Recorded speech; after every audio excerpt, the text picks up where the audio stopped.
when you're to sell that, completely tax-free. You don't have to pay the tax man a penny. Yeah. Like, why would you not want to take advantage of that? You are a fool for not taking advantage of that. And obviously it works all the way down to even if you're just putting 200 quid a month away, like it's better than nothing. Start somewhere, build up, you know? They're physically telling you that you can be a millionaire in ISIS, right? You can be a millionaire in ISIS if you pay a certain amount for a certain period of time. Now, you're not going to be a millionaire. We are Finding Success. We're here to bring it multiple your life and help you find your version of success. Welcome back to another episode, guys. With me, Adam. Me, Alex. How are you doing, mate? You all right? I'm good, man. I'm good. How are you? Yeah, good. Thanks, buddy. We're buddy old pal. We're living a dream. We're busy. You know, we're cracking on. Well, but do you know what? It's again. We're now at the end of Jan, right? We are. And I don't know why, but the gym's been quite empty. I haven't seen too many resolutioners in my gym. Good. And good it is good. To But I'm also very surprised. Are New Year's resolutions not becoming a thing anymore? Have people become? No, I was going to say became observational. They're listening to us. Yes, exactly. Well, no, because if they're listening to us, they would be in the gym. Well, true, but maybe they're in different gyms. Maybe they're doing something else more consistent. Maybe they're like, you know, they're not like a bump and dump type of person. They're like 8 till 9. I mean, I don't go in 8 till 9. I'm obviously a bit earlier. I'm just saying. It hasn't been so busy, and it's actually been quite nice. But I was speaking to a friend of mine today, and a few days ago, and she was saying, yeah, like I haven't really heard many people making New Year's resolutions. So maybe they're not really happening anymore. Good. Sack them off. But we just hope that people are focusing on goals rather than New Year's resolutions. That's you know? right. How was your week? My week was good, man. Yeah? I'm going to tell you about it. I was in France. Bonjour. Bonjour, ça va, oui. Ça va bien, merci. On a like military training Comment course. allez-vous? Shut up. Sorry. Salope. Military training course. It's fucking incredible. Really, really hard work. Some tough challenges. We did a kilometre hike in a river. Really? So waist deep, up just above the belly button. 8 a.m. in the morning. Freezing fucking cold. Yeah. Hiked up this riverbed. And when we got in, it was all right. It was like cold, but there was rocks underneath you. We got in like a nice point.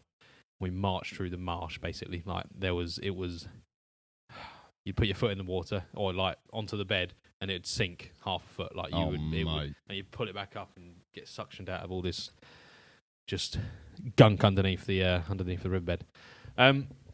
So that was tough. And then we had to dunk at the end. We got all the way to finish the hike. And he was like, right, you got to climb up to this bridge to be able to get out the river. But first, you've got to. I don't want to see any of you for a second.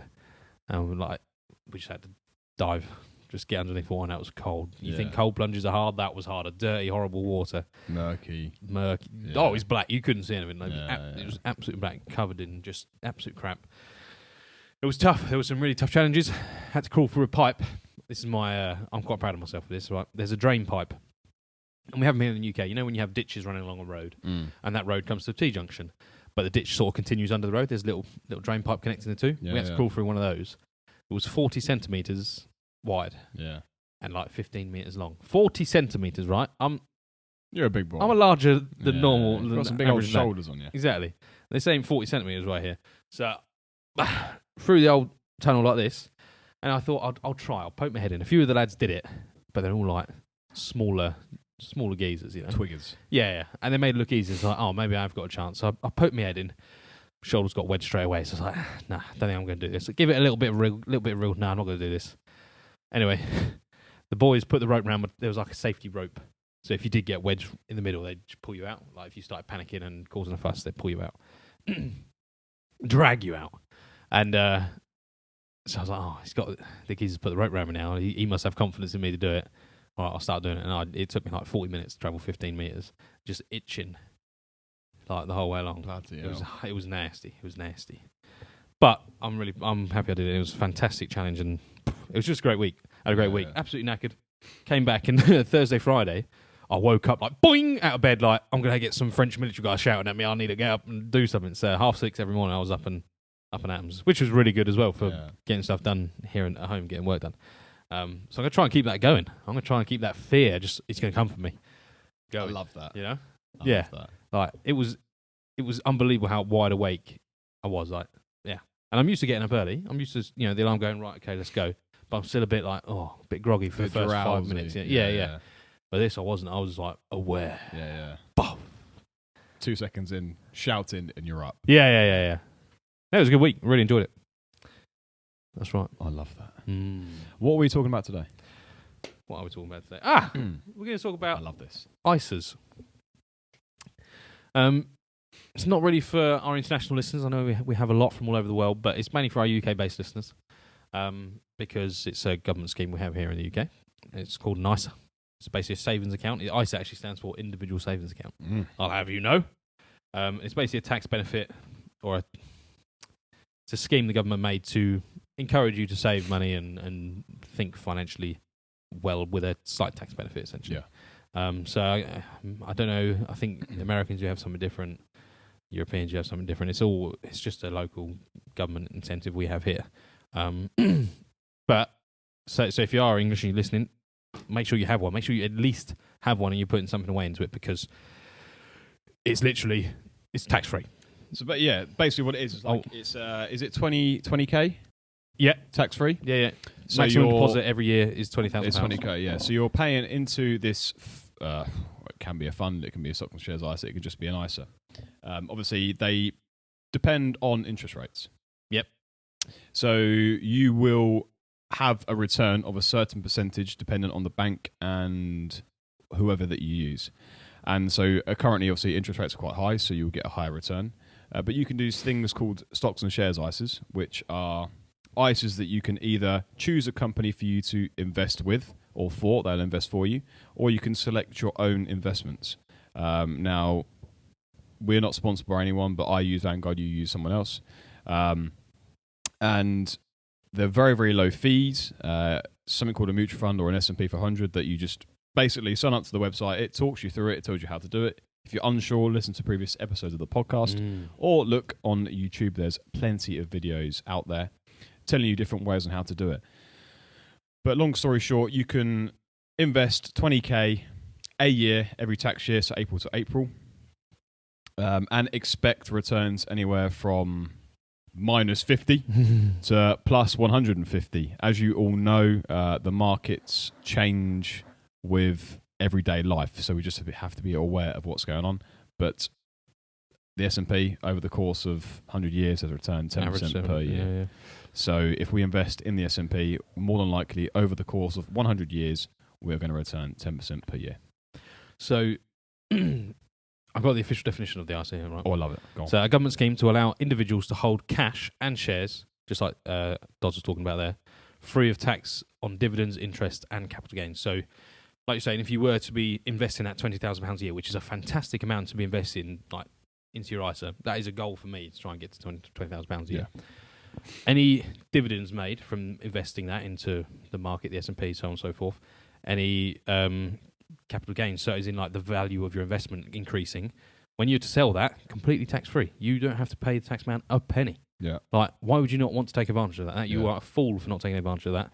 And obviously it works all the way down to even if you're just putting £200 a month away, like it's better than nothing. Start somewhere, build up, highly recommend it. And there is cash versions of ISAs, and that's ideal. Like you were saying earlier, you just get the interest that the bank or the operator offers you, and well, that's good. Your money's not working for you. It's just sat there in the bank. Might be a slightly higher interest rate than your local bank. Yeah. But what good is that to you? Exactly. What good is that to you? Yeah. Get it investing, and it doesn't have to just be in an S&P 500 like an index fund. If you've got an appetite for risk, go get it in individual stocks and shares. Get it spent. Like your portfolio this year. Sorry for incredible bringing it out. Over 40% of your total portfolio this year. Like that is insane. Yeah. Like most S&P is never going to be doing that. Most market managed hedge funds aren't doing that. So you've made an absolute killing doing this. Yeah, absolutely. And others can do the same. Yeah. So I think we should all look at just taking that little bit of risk, especially at our age. Like it's we've ridiculous. got so many years to go. Like you said, there's certain funds to make it really, really simple for people out there. You can invest in funds that are high growth. Stuff like emerging countries, and markets. So like you said, you can have a high growth, high risk one, like America has almost like a penny stocks version. So you can find these companies. It will invest in maybe 5,000-6,000 companies, very, very diverse, but they're very, very low, unheard of companies. Very cheap to buy, but you're buying a fund, so it monitors every single one. If the company grows, your money grows with the company. And one thing that a lot of people fail to realize is that when you do purchase a fund, in one way or another, you're becoming a owner or a part owner of that company. Now, I know that sounds scary or whatever. You think that you're going to have to turn up to work every day or travel to America to start doing some stuff. You don't have to do anything like that at all. But it gives you also a sense of freedom that you're actually making your money work, do something for yourself in the future. And people with kids, you can also have junior stocks and shares, ISAs, and junior ISAs as well. Now, again, we spoke about this previously. Maybe it was like 4 or 5 weeks ago. Yeah, it wasn't very long no. ago. If you haven't heard of the episode, go back to it. But people that are looking to increase their kids' wealth in the future, for sure, go and have a look at these. They're very, very easy to get hold of, very easy to sort of implement. And again, £20, £50 a month, it doesn't take a lot of money, but compound interest year over year, time over time, month over month, big cash. By the time they turn 18, they're going to be ready. You're going to set them up for, not for life, but they can be able to put a deposit down on a house. They're going to be able to buy a nice car. They're going to just be comfortable. They're not going to be on the breadline, up to their nuts in debt from going to university to do drama or history or some rubbish. Sorry if you do drama or history at university. But you get away. But it's exactly what you said, that compound interest. If you're doing it for your kid when he's like born, and you do it all the way up to his 18, 100 quid a month until he's 18, you're going to have a fat load of cash in that account for him or her. Or they, whatever it may be. It got to be. Sorry, I could give you a straight face doing it. I love you. Sorry. But it's the same thing for us, right? There are such thing as ISA millionaires, right? My brokerage pumps like loads of, not marketing, but I suppose it is marketing, emails about ISA millionaires and how to become them. And essentially, they're the people that are able to put £20,000 a year away and just not touch it. And again, so because they're putting £20,000 of their hard-earned cash into this ISA in stocks and shares, so they're investing it, the money's working for them, they're getting returns on dividends, they're getting capital gains. Right, this is all accumulating. They do this for 20, 30 years. Long period of time, right, This is massive. Just in cash alone, that's massive. Like, they're absolutely huge. And then they're getting the compound interest year on year on year on year on year. And they are millionaires in absolutely no time. And I personally, controversial opinion, I think it's better than the National Pension Scheme. Personally, absolutely. I think it's the National Pension Scheme because, all right, you're not putting £20,000 away a year in your pension scheme. You're obviously not doing that. But the gains you can make from these ISAs far outweigh the gains you make from your pension. Unless you're not money savvy. I think if you're money savvy, you shouldn't do the pension scheme. Correct. So say you put your 3% away from the 3% away before you pay your tax. Your company matches you at 3% as well. Fantastic, right? You're getting 6% of your wage straight into a fund that you don't know about. That you do, yeah. Sometimes you don't even get to choose them. They're just mandated by the operator of your pension. If you look into the fees for this pension, right? Say they're doing quite a good job. They just put it in a mutual fund as well, 7% a year from the S&P 500. Fantastic job. But if you look into it, their fees are 5%. Yeah. So by the end of it, you're not actually you're making like 1% on your money, and it's just essentially doing nothing. It's not a waste of money, but it's not working properly. It's not working for you. It's sort of just a nice little pot. And if you it works perfectly for people that are never going to invest money and are just happy that's a safe, easy way to store money that they can't reach. Because I know a lot of people struggle with putting money aside and not touching it. I used to struggle with it. Yeah. Put it into a pot. Reality, I won't touch it. Next weekend, out the lads, go on, I'll buy the rounding, boys. Yeah. Crap, got to go into this pot now to get this money.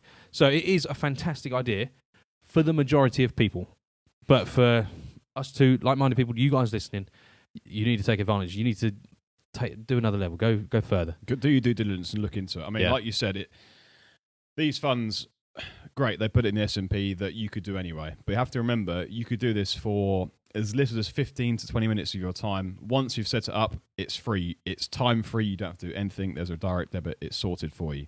So then you are timeless spaces. It's done. Love that. It's easy, right? Now, remember, they're charging you, as you said, they could be charging you anywhere up to 10, 15% or whatever. We'll go with a nice round number of 5%. So to make it easy, the S&P returns you 7%, right? You're paying a person to transfer your money into the S&P at 5%. So your return is 2%, but it's not 2%. because inflation comes into things. Mm. So then you're losing money because someone's having to pay into this fund for you that you could do yourself. Plus, the pound gets cheaper. There's more. It's printed at a higher rate. Yep. So loses value. It loses value. So in reality, you're probably losing money in some aspects paying into that. So just be aware of what you're doing. Have a look into things. It is not hard. Okay, it takes probably 3 or 4 hours of your life looking into it. But if you look into it at the age of 20, you retire at 67. Oh, I don't know what. Can't remember, 65, 67. We'll go with 67. Yep. The 47 years that you've worked paying into a pension that doesn't earn you any money, rather than paying to an S&P 500 that you've set up by yourself of 47 years worth of returns at compound interest. The fees are going to be 0.1%, not even a percent. You're going to earn a hell of a lot more money and save yourself a hell of a lot more aggro when you're 67. These pension calculators are very good because they show you a lump sum of money you're going to get when you do retire. Yes. You know, 200 grand. That's amazing. But is it? Like, come on. What's 200 grand going to do for you? How long are you going to live after you retired? Yeah. We don't know. It's not much. It's just not a lot. You're not going to last long, especially as you've been working up to normally when you get to your 50s, 60s, your highest income, your highest value of like income returns for your company. So your expenditures, chances are going to be the highest they've ever been. You've got a really nice house. You've got kids. You've got nice cars. You've spent your cash. You know, Yeah. you live into your almost means. above your means. Yeah, exactly. Yeah, I guess so. Yeah. And suddenly, buff, you stop working, that income stops. But that's all right, I've got 200 grand in the pension. Yeah. That'll last you 3-4 years. Like, When you think about it. not even that. No. Like, come on. That's nothing. If you used to work it out, so say you retire at 67, say you roughly die at 80. I can't remember the exact stats, but I worked it out as a figure of the average person retires with something like 60 to 57 grand in their pension Oh, fund. my word. I think that's the average UK person. Yeah. Because obviously changing jobs, they don't pay into another pension, or obviously it's changed the laws of currently, obviously, because we have to pay into a certain pension. But the older generation, I think it's around 60, we'll go 60 grand, okay? So say if you live for 15 years, roughly that's probably what, £3,000 a year to live on? Could you do that? Ask yourselves. And remember, this is the happiest time of your life. You're time free, you're space free, you can do what you want when you want to do it. How many rounds of golf can you buy with 300 grand? 3 grand. Not many. How many presents can you buy for your grandkids? How many cars can you buy? How many insurances can you pay for? You know, you can't help your grandkids out. You can't do all this sort of stuff. So it's all of a sudden you're forced to downsize, you're forced to sell your cars. Yeah. You're sort of hoping your kids don't cost you too much money and get in too much trouble. And you start resenting life. You start resenting the life you started living, and that's not a way to end your, like, come towards. They should be your glory days. Yeah. You've seen the picture of the old couple in Venice. Yeah. Obviously, they're trying to retire. They're trying to explore the world now. They've stopped working. And they're fast asleep because they're knackered. Because they're 80. You know? So this is why I think you need to take advantage now. Start working now. Even if you, like, we're not saying you need to be the best entrepreneur, do dropshipping and Amazon FBA and all this sort of rubbish. This is just basics setting up for your future. It's looking after yourself now. You can work your 9 to 5. That's fantastic. You just make sure you're doing this. Go that one step further and really set yourself up. Remember what you said. The whole, again, okay, it's a marketing scheme or whatever, but it used to be your fund, The brokers. They're physically telling you that you can be a millionaire in ISAs, right? You can be a millionaire in ISAs if you pay a certain amount for a certain period of time. Now, you're not going to be a millionaire if you're paying into a pension fund at the same price. It's just not going to happen because of the fees. Never. So please do your research. And we're not saying this because of we want to say this. We're saying it because we want to help you out. Like, Absolutely. It's just simple as that. So go and do your research. Go and do those ISA researches. Plan for your future. Yes, we want to live. We want to have fun. You can be a millionaire working a 9 to 5. How crazy is that? Amen. Not many people tell you that. But we are, and we know it's real, and we know it's true. Anything else to add? I'm good, man. Banging. Facebook, Instagram, X. Links will be down below. Don't forget to rate, subscribe, and share this podcast. Help this podcast get out there so we can help the world. And don't forget to follow our individual Instagram dingers as well. Yeah, that's right. Have a good weekend, everyone. Take care. And see you in the next episode.